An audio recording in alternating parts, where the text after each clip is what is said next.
होरिजेन्टलमा भएको डाटालाई भर्टिकलमा कसरी लैजाने। धेरै जसो यो हाम्रो भर्टिकल फर्मेटमा।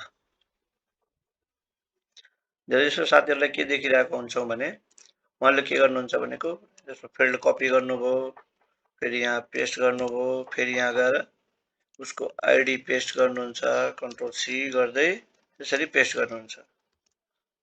यसरी गर्दाखेरि धेरै समय लागिरहेको हुन्छ। आज सिकौं नयाँ तरिका। पहिला के गर्नुस् भनेको यो पुरैलाई सिलेक्ट गरेर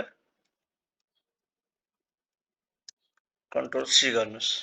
कन्ट्रोल सी गर्ने बित्तिकै त्यसपछि यहाँ मानौं यहाँ पेस्ट गर्नु छ भने यहाँ कन्ट्रोल थिच्नुस्, अल्ट थिच्नुस्, भी थिच्नुस् अनि यस्तो बक्स देखिन्छ।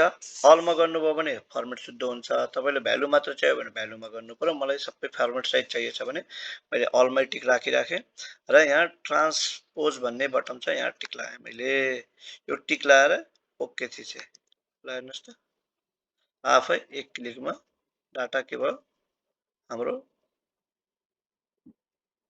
होरिजेन्टलबाट भर्टिकलमा गयो। हेर्नुस् त